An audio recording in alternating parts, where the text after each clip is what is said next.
माननीय मुख्यमंत्री जो देश की एकमात्र महिला मुख्यमंत्री भी है, उनका माइक बीच राह में ऑफ कर दिया गया था। वो बंगाल के अरे अभी तो शुरुआत है, ये तो ट्रेलर है, पिक्चर बाकी है। अध्यक्ष महोदय, जादवपुर लोकसभा क्षेत्र के लोगों का, जिन्होंने मुझे भारी बहुमत से यहाँ पे जिता के भेजा और ये पैगाम दिया कि पश्चिम बंगाल में नफरत की रणनीति और धोखेबाजी की राजनीति नहीं चलेगी। अध्यक्ष महोदय, मैं उम्मीद करूंगी कि आज आप मुझे पूरा बोलने का मौका दें, क्योंकि हाल ही में हुए नीति आयोग की जो मीटिंग हुई थी, वहां पे हमारी माननीय मुख्यमंत्री जो देश की एकमात्र महिला मुख्यमंत्री भी है, उनका माइक बीच राह में ऑफ कर दिया गया था। ना बाकी आप देख लीजिएगा। Sir, all India Trinamool Congress इस सदन और इस देश का थर्ड लार्जेस्ट ऑपोजिशन पार्टी है, और हम आपसे धन्यवाद हम आपको देते हैं कि आपने हमको रेलवे, स्वास्थ्य, शिक्षा और आज ये पशुपालन जैसे महत्वपूर्ण विषय पे चर्चा करने का मौका देते हैं। सर, पिछले 10 सालों में 1,12,000 किसानों ने इस देश में आत्महत्या की। एनसीआरबी की एक रिपोर्ट के अनुसार 10 साल में हर दिन इस देश में एवरेज में 30 किसान हर दिन अपनी जान ले लेते हैं। सर, इस देश के लोगों का यही को दें। आइटम नंबर 20, सुश्री सयोनी घोष। बोलो। ये पहली बार की माननीय सदस्य चुना जी हाँ, बहुत अच्छी है सर, सुनिए इनका। आप बीच में मत टोकना उनको और सलाह मत देना, आप पीछे सीट पे चल जाओ। सुनना चाहिए। धन्यवाद अध्यक्ष महोदय, आपने मुझे बोलने का मौका दिया। मैं जादवपुर लोकसभा क्षेत्र से पहली बार चुनकर इस सदन में आई हूं, और मैं धन्यवाद देना चाहती हूं मेरी लीडर ममता बनर्जी और अभिषेक बनर्जी का, और जादवपुर लोकसभा क्षेत्र के सारे वोटरों का, जिन्होंने मुझे भारी बहुमत से जिताया और इस सदन में भेज के बीजेपी को एक पैगाम दिया कि पश्चिम बंगाल में माननीय सदन में इन नेताओं को धन्यवाद नहीं होता। आप और ये संदेश सर, ये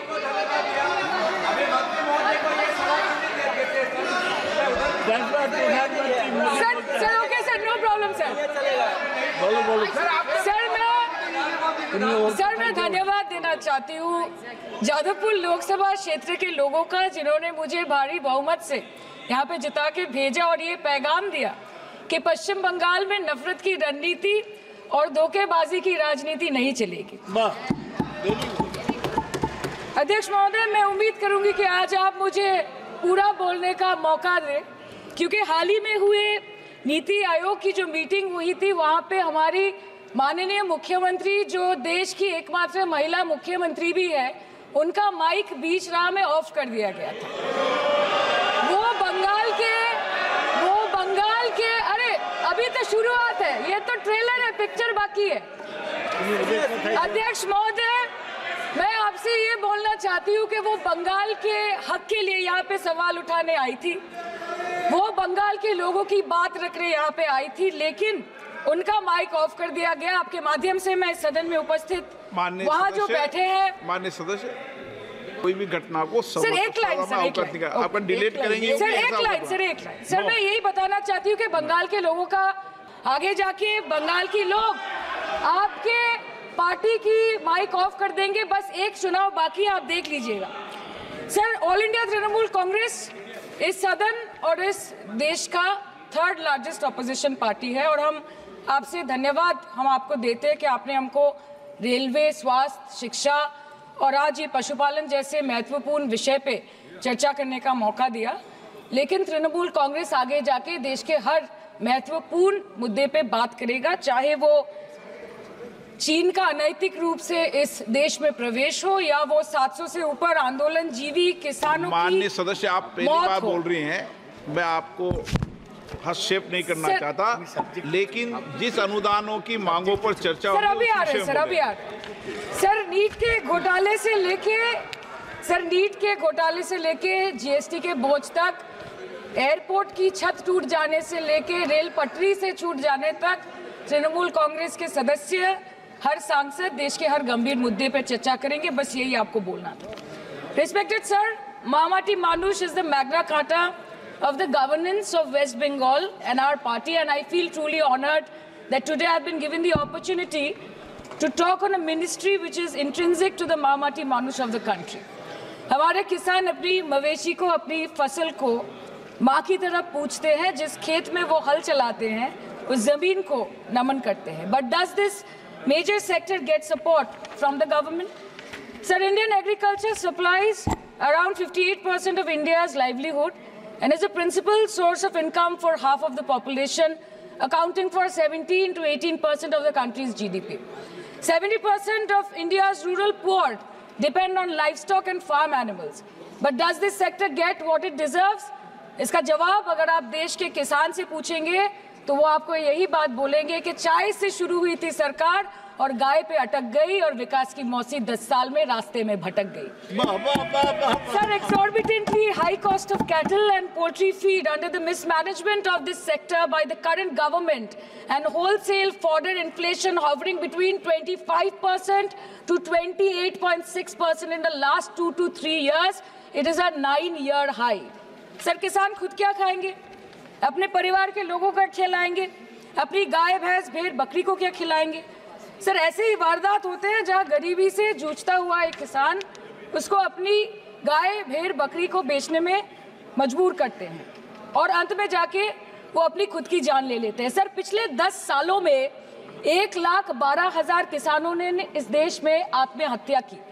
एनसीआरबी की एक रिपोर्ट के अनुसार 10 साल में हर दिन इस देश में एवरेज में 30 किसान हर दिन अपनी जान ले लेते हैं. सर, इस देश के लोगों का यही है किस्सा कि जिसको जिताया वो राजा की तरह जाएगा और जिन्होंने जिताया वो फकीर की तरह. सर, ये बहुत गौरक्षा की भी बातें करते हैं. देश के लोगों को ये पता होना चाहिए that there is a fodder crisis in India and the union minister has himself stated in a written reply in Rajya Sabha that yes, the country is deficit in fodder. So it means that cows are dying without food in government-owned goshalas, especially the BJP-ruled state. 74,000 cattle had died at Panjrapols in Sundarnagar and Banaskantha district of Gujarat in the last 3 years. 200 cows were found dead in Madhya Pradesh's Shivpuri district. 173 cows allegedly died in a week in Chhattisgarh. And 74,016 cows had died in Hingonia Goshala in Jaipur during the previous BJP government in Rajasthan. तो sir, पहले खाना ही नहीं मिला, fodder crisis. फिर मिल भी जाए तो इतना महंगा कि किसान खरीद ही नहीं पा रहा है, फॉडर इन्फ्लेशन. और सर, खाना मिल भी जाए तो पशुओं की बीमारी. उससे मुकाबला करने के लिए इस सरकार ने क्या किया? The Parliamentary Standing Committee on Agriculture, Animal Husbandry and Food Processing presented its report which stated that 32.7 lakh cattle were infected by the viral lumpy skin disease across several states and a whopping 2.4 lakh cattle died within months. ये बोलते हैं कि गाय हमारी माता है पर माँ की रक्षा करना इन्हें नहीं आता है. अध्यक्ष महोदय, हम सब जानते हैं कि इस मिनिस्ट्री के अंतर्गत डेयरी भी आता है और भारत इस पूरी दुनिया में दूध के उत्पादन में नंबर 1 है, contributing to almost 24.46% of global milk production. But since the government has not been able to bridge the gap between demand and supply, it has successfully turned the country from being the largest producer of milk to an importer of milk. In the last 10 years, due to the stagnation in milk production, the gains of white revolution has been systematically whitewashed. The dairy farmers are forced to throw buckets of milk on the highway protesting against meager remuneration for their produce. And the price of milk, on the other hand, has increased by a massive 55% in the past 10 years. It was rupees 36 per litre in 2014 and now rupees 56 per litre in 2024. When this government came to power, the first thing the milk producing companies regulated by it did was to increase the price of milk by rupees 2 per litre. This was their revenge on the people of India for not providing a majority to the BJP. आम आदमी के दूध, छाछ, लस्सी, दही, पनीर पर 5% की GST, cream, condensed milk, मक्खन, घी पर 12% की GST और अमीरों के हीरो पर सिर्फ 1.5% की GST. सरकार उनको रिलीफ नहीं देती है, जो विदेश में जाके मिल्क शेक और लाते की चुस्कियां लगाते हैं, ये सरकार उनको रिलीफ नहीं देती, जो आम आदमी 2 पैकेट दूध खरीदने से पहले 10 बार सोचता है। सर, बचपन से हम सुनते आए थे कि संडे हो या मंडे रोज खाओ अंडे। India rank 2nd in egg production in the world, और अंडे का फंडा यही है सर कि भारत के बच्चों की किस्मत में महीने में एक अंडा नहीं मिलता। मिड डे मील के चलते हफ्ते में अगर एक आध अंडा मिल भी रहा था तो कहीं धर्म के नाम पे तो कहीं महंगाई के चलते उसे बंद करने की मांग उठ रही है। Sir, more than 50% children under the age of 5 suffer from chronic malnutrition in the country, and roughly 17% children are underweight, and yet most BJP ruled states do not serve eggs in midday meal scheme. This is the example of Poshan Kal in India. Sir, अंत पे आते हैं मच्छी पे।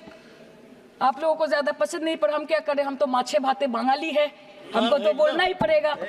And not to forget that 2.8 crore fisher folk are employed directly in catching fish in the country, and millions are employed in the value chain of selling fish and aquaculture.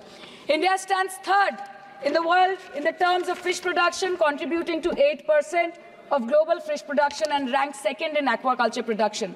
The PM talks about blue revolution, but this government has allocated only 0.045% funds out of the total budget for the flagship scheme, Pradhan Mantri Matsya Sampad Yojana. Even after this meager allocation, they did not utilize 39% of the funds, and in 23-24, they did not utilize 24% of the funds allocated. और sir, भले ही सरकार को मणिपुर शब्द से allergy हो, but the fact remains that 1.5 years of lack of governance in the state has led to endangering of the fish species in India's largest freshwater body in Manipur, the Loktak Lake.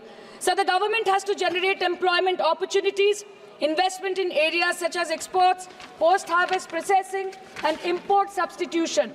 It has to deal with adversities like overfishing, depleting of fish stocks, pollution, disease outbreak, destruction of habitat, and climate change. So my own parliamentary constituency has assembly constituencies like Baruipur, Shonarpur, Bhangor, which are heavily dependent on these sectors for livelihood.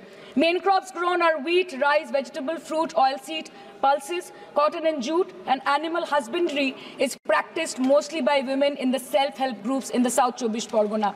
They rear a wide range of domestic animals, including cattle, poultry, goat, particularly the black Bengal goat and the Pekin duck. And I take extreme pride in saying that in the last 5 years of the TMC government, the CM Mamata Banerjee has allocated a massive amount of 76,680 crore to agriculture and its allied sectors for their development.